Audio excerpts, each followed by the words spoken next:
Nous sommes en guerre. Кто бы ни пытался помешать нам, а тем более создать угрозы для нашей... Moscou, pour la première fois, met en garde contre un danger réel de troisième guerre mondiale. Mes chers compatriotes, à cet acte de guerre, nous répondrons sans faiblesse et nous prendrons toutes nos responsabilités pour protéger la souveraineté et la sécurité de nos alliés européens. Nous sommes... Les vraies voix Sud Radio. Et on va revenir sur cette phrase du chef d'état-major des armées françaises qui a dit au Congrès des maires qu'il faut accepter de perdre nos enfants. Une phrase qui n'est pas tout à fait bien passée, Philippe. Ah, c'est le moins qu'on puisse dire. Alors déjà, moi, j'ai quand même un léger problème. C'est que pour moi, les militaires ont un devoir de réserve. Là, après, le général Burkhardt, il vient parler de politique, alors, parce que c'est de la politique, alors que ce n'est pas le rôle d'un militaire.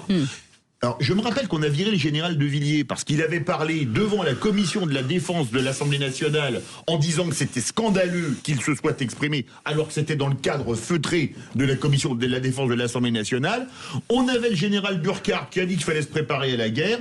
Maintenant, c'est son successeur, le général Mandon, qui dit qu'il faut se préparer à la guerre. Moi, j'ai envie de citer Clémenceau. La guerre est une chose bien trop grave pour la confier à des militaires. Il faut la laisser aux politiques. Allez, on va l'écouter, ce chef d'état-major des armées françaises. Si notre pays flanche parce qu'il n'est pas prêt à accepter de perdre ses enfants, parce qu'il faut dire les choses, de souffrir économiquement parce que les priorités iront à de la production de défense, par exemple.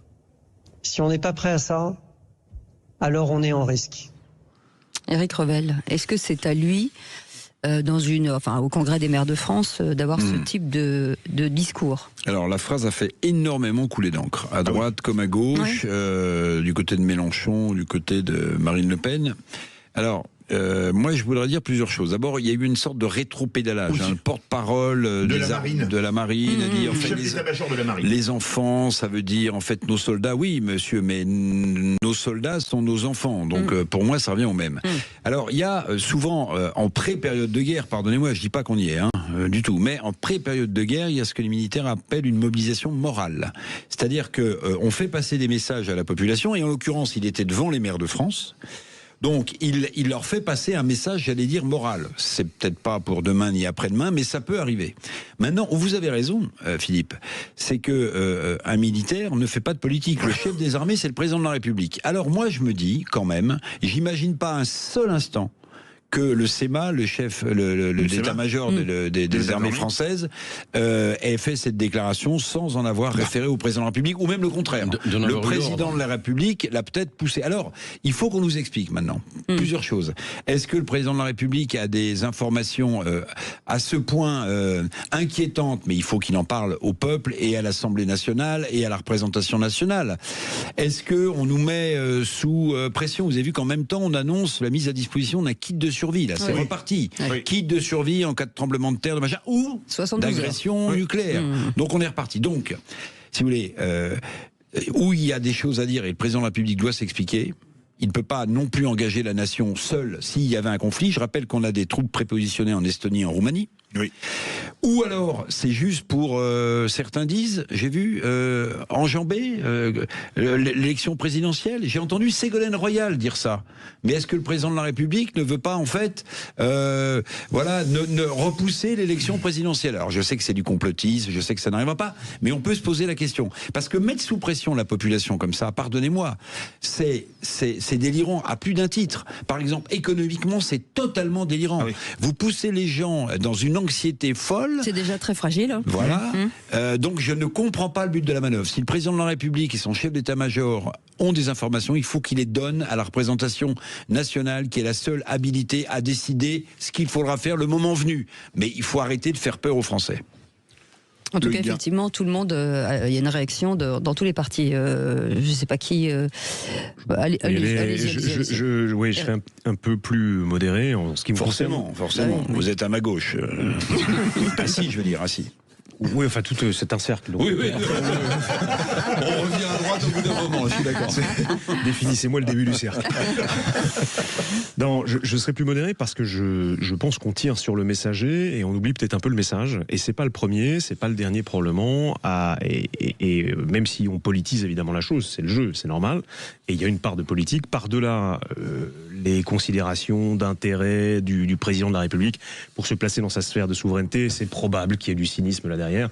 Mais j'aimerais qu'on aille juste le cran plus loin et se poser la question d'un réveil, parce que je pense qu'on s'est endormi trop longtemps sur une sécurité qu'on s'est cru assurée, acquise, ouais. À bon coup. Et en gros, avec l'allié américain pour une partie de l'Europe, l'Allemagne se réveille beaucoup plus durement que nous encore. Et je tiens quand même à attirer l'attention de tout le monde sur le fait que ce discours-là n'est pas un discours français, c'est un discours allemand aussi. L'Allemagne a fait exactement les mêmes types d'annonces à sa population, c'est donc pas un hasard.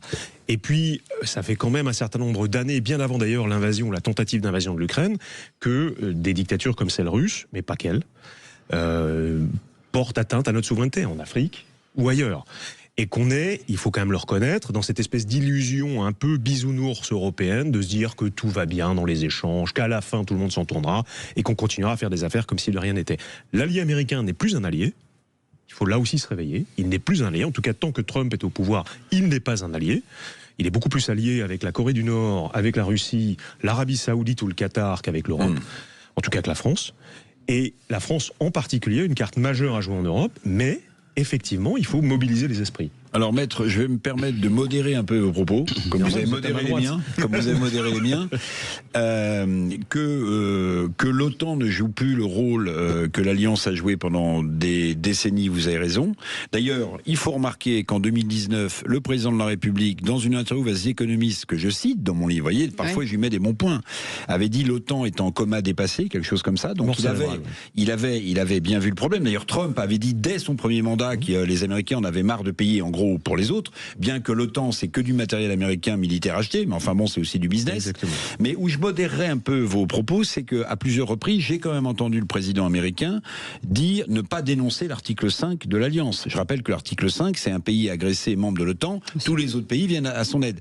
Donc, je n'ai pas l'impression quand même, mais peut-être que je me trompe et que l'avenir vous donnera raison, mais je n'ai pas l'impression qu'en cas d'agression massive d'une partie de l'Europe, y compris les pays baltes, que l'OTAN et donc les Américains resteraient les bras croisés. Voilà, je me permets de rajouter ça.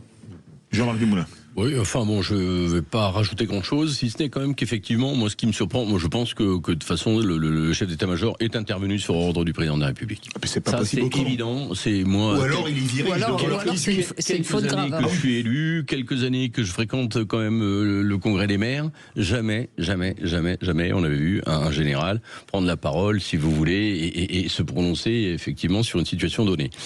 Moi ce qui me fait un peu peur, c'est que d'un côté il faut qu'on ait conscience qu'il y a un risque. Il est clair, aujourd'hui, si on ne protège pas nos frontières extérieures, par solidarité, parce qu'effectivement l'engagement il sera sur les terrains extérieurs pour protéger l'Europe et pour protéger la France en deuxième ressort, je ne sais pas si les gens sont très conscients. Mais par contre, le président crie tellement souvent au loup.